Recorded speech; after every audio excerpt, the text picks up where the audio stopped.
Today I am working on day 19 of the free motion mastery in a month. So I am going to do a little tracing. Today is shadowing and stippling. And so I love stippling. I have done that before with my quilting. I think I usually make it a little too large when I'm doing it. So you want to make sure that you're not just always going in the same line, or it looks too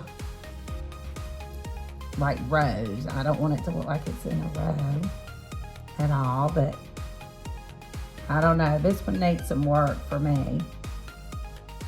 I'll have to work on this one. But there's no sharp curves here. It just, see like that, I feel like I went across too much there. So I need to work on stippling, maybe making it even a little smaller, around and up.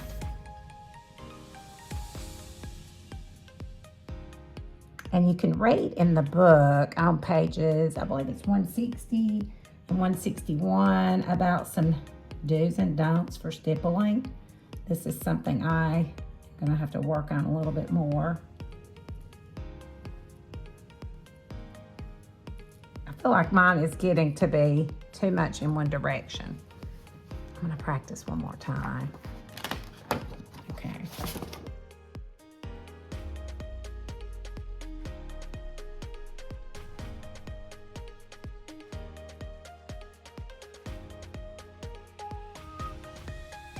Let's say, and I actually have this in my fabrics. There are some flowers. Okay, this is like, let's say that's already there. And then I'm gonna come back and outline it.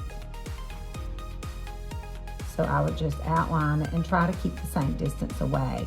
So the book does talk about, this is where you really wanna use, and there I probably should not have connected, but I've just done like this.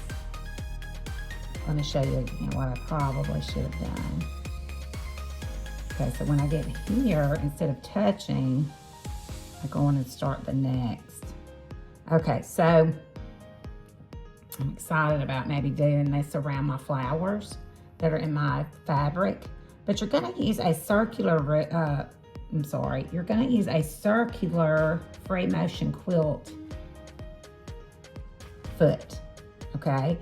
Because the circular one will help you keep, so if it's a circle foot that you're using on your machine, it'll help you keep the same distance no matter how you turn your fabric. You'll still have the same distance between the two lines of stitching. So a circular foot is helpful here. A lot of machines have some free motion quilt foots that are rectangular with the hole in the middle, but you want to look into trying to see if you can find one that is a circle. Let's look at another example of an outline. So let's say you have a heart that you're quilting around. This would be your heart, but then when you go to quilt it, around it, using that circular foot, you could quilt around it like this. I came too far, I'd probably go about like that. Okay, and then I get here, go up.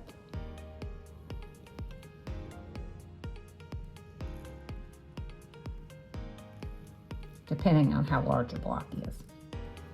In day 19, depending on which quilt pattern you have chosen to do in the free motion mastery in a month, you may have to do something different than I'm doing. I have chosen one of the patterns that only uses 7 of the solid color blocks. It uses 9 of the printed. And so what I will be doing today is adding stippling to any of these blocks that I see like there's a space that needs something. So I've got it turned over. This is gonna be the back, but I've turned it this way because I think you can see it better on the camera. Even though there's little places here, that's not gonna bother me because these have got to be trimmed down. So this, I'm gonna leave this block just like it is. This block, if you see there's a section here that could add some stippling, so I'm gonna add stippling to this one. This one also has some space here and over here to add a little stippling. Also, this one does. So I've got my work cut out for me, even though it's just small spaces to add. This block is probably going to be okay. I'm thinking some of the blocks are cut. I think this is going to be fine. I'm not going to add anything here. This one is also this also has enough. This one I think needs a little bit more. So I'm going to add a little stippling and then I'll be back.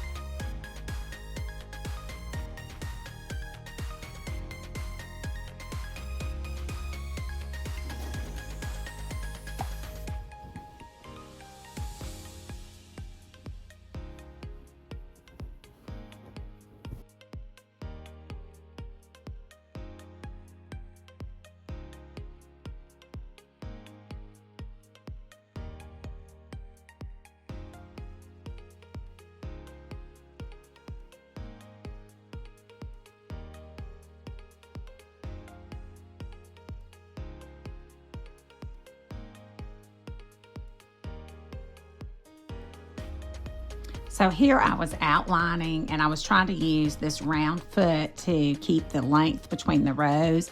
Because it was on the edge, it was a little harder for me to keep them straight. Here you can see I got off a little. It's not as straight as I would like, but I think in the scheme of the quilt and what I'm going to be doing with it, I think it's going to look fine.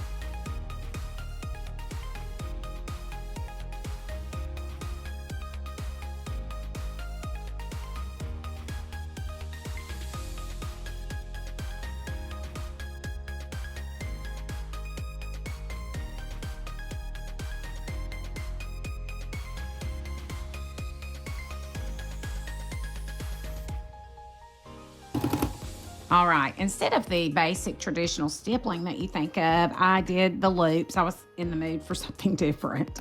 Okay, so this is what I ended up with. And it does just fill in some of the area here that I'm needing filled in. And this is just a string here there we go. Not perfect. As you can see here, I lost my way. All right, some of this will be cut off though because I've got to trim these blocks down to 10 by 10.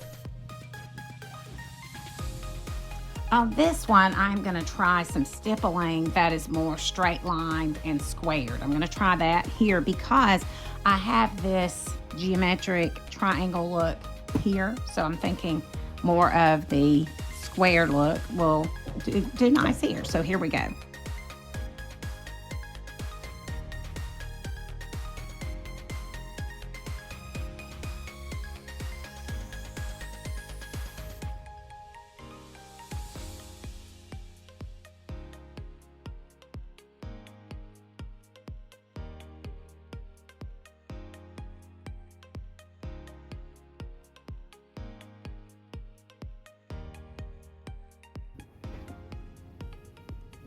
Okay, we have a little space here, so what I am going to do here is outline the flower that I have here.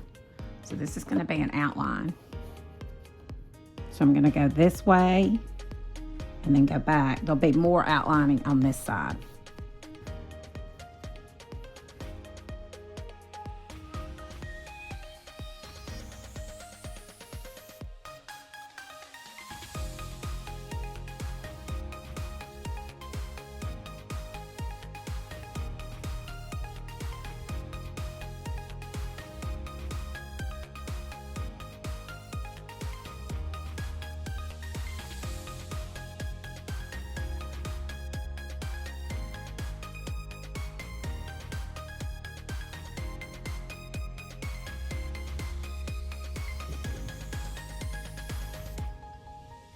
So here is the echoing that I did, or the shadowing.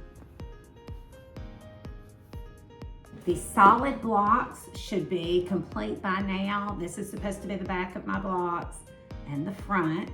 And then tomorrow we will be jumping in and working with our printed blocks, quilting in the middle of them, and thinking about our border. So be thinking about that, what fabric you will be using for your border. If you are in this process with me, thank you for joining in Quilting Days with Jamie Faye. And I look forward to seeing you next time. Goodbye, everybody. Thanks for watching. Be sure to like and subscribe. See you next time.